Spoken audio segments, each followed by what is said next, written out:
Hello, it's Rebecca and today is another book review day and this is my 20th book for the 2016 BookaShelf Reading Challenge.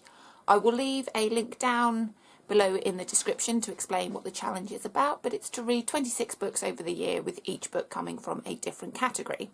And the categories are alphabetised, so the book that I have been reading comes from the category of A book with an apocalyptical theme. I had to pause there for a second because I find it very difficult to say that word. So I have been reading APOCALYPTICAL by Logan. So I will read you the blurb and then talk to you about the book.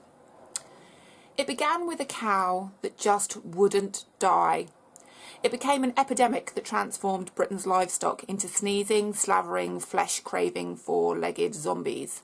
And if that wasn't bad enough, the fate of the nation seems to rest on the shoulders of three hopeless individuals.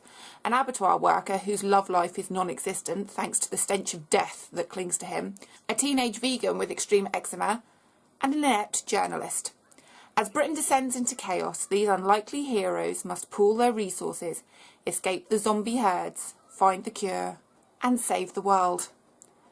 Three losers, overwhelming odds. One outcome. Yep, we're screwed. So this isn't a typical apocalyptic book, but somebody at work read it and I just thought the title was brilliant, and the idea of zombie cows, considering they're herbivores, was brilliant. And although this isn't the best book in the world, it certainly is strange and it's funny and well worth a read. So, as with all zombie stories, or most zombie stories, it starts off with some chemical experiment going a little bit wrong and some sort of strange thing being released into the world, or some sort of medical thing. People end up, being injected with something and it ends up, turning them into zombies. And that's pretty much what happens here. It starts off with Terry, who works in an abattoir, and he finds something a little bit strange about the cows, and yeah, it's a little bit weird. The cows are behaving very, very strangely. One just won't die and he can't work out what's going on.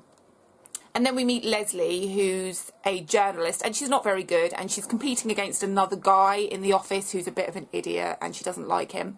And a phone call comes through for him, but she takes it, and they don't realise, the people on the other end don't realise that they're not talking to him, they're talking to her, and gives her some information about these cows and about this kind of chemical thing. I don't really know too much about how to make zombies, but it's some sort of chemicalness.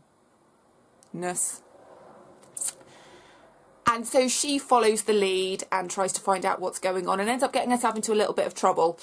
And then after that we meet Geldof. I feel really sorry for this poor boy. He is forced into being a vegan by his hippie parents, and he has to wear hemp clothes that bring him out in a rash, and he's always itching and scratching. And he's not allowed to eat meat at all. He's not allowed to be around meat, and he often goes round to his next door neighbour's house to sit and just smell the delicious meat smells while they're eating their dinner. He's not allowed to eat it. He's not even allowed to touch it, but he just likes to be in the same room while these smells are going up his nose. And the sons of the family that live next door and Geldof go to a field and they just want to push over a cow. I don't know. Apparently it's funny. You can just push cows over. So Geldof goes up to a cow ready to push him over, puts his hand on the side of the cow. His hand goes through the cow into some gooey, gloopy, bloody, disgusting, pussy ickiness, and he then realises that there's something wrong with the cows. And following on from that is just this brilliantly crazy story, very similar to those zombie human stories we see. There's so many parallels of these cows just taking over, going on rampages, just completely destroying everything. The army comes in to evacuate people, but Geldof's family refuse. Well, his mother downright refuses to move, and she doesn't want to go anywhere.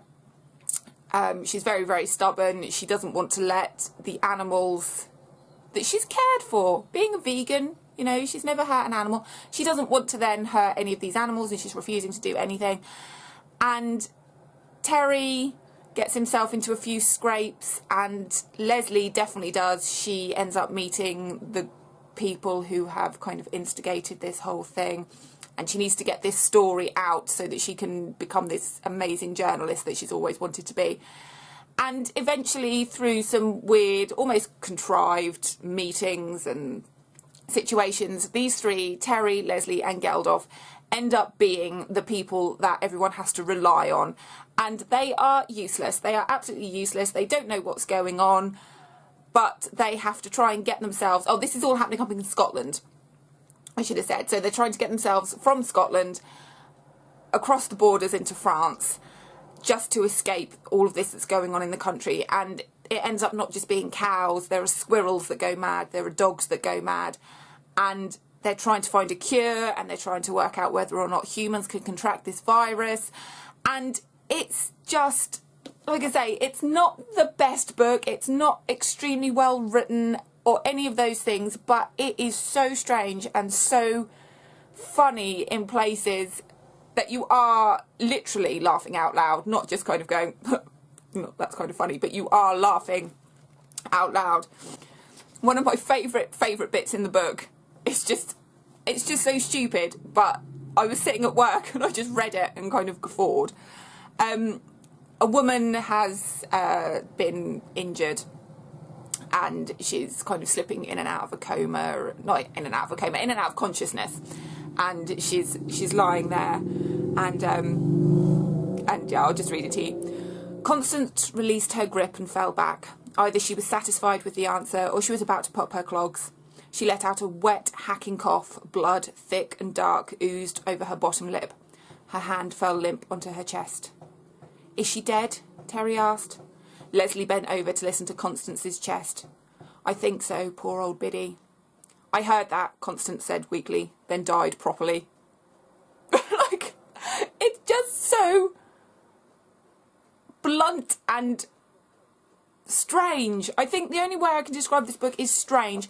I will say there are a couple of naughty swears, so if you are, you know, offended or a little bit too young, whatever, then don't read it because of the naughty swears, and a couple of sex scenes which are a little bit but overall a really, really good book. There is a sequel, I can't remember what it's called, something equally as strange, but just reading it on its own it's funny and odd, and it has those themes of the apocalyptic genre where people are dying, people are needing to escape, the whole society breaks down, there's no law, there's no real structure to anything, so you have power struggles between people who believe that they should be in charge, and it's just people running for their lives and hoping to find a better place on the other side of this national catastrophe.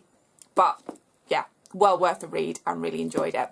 So if you'd like to hear any of my other book reviews, then please subscribe to my channel. I put new videos out every time I've read a book or done something bookish or bought more books. So if you'd like to see any of my other videos, then please subscribe, and I will see you soon. Have a good day. Bye-bye.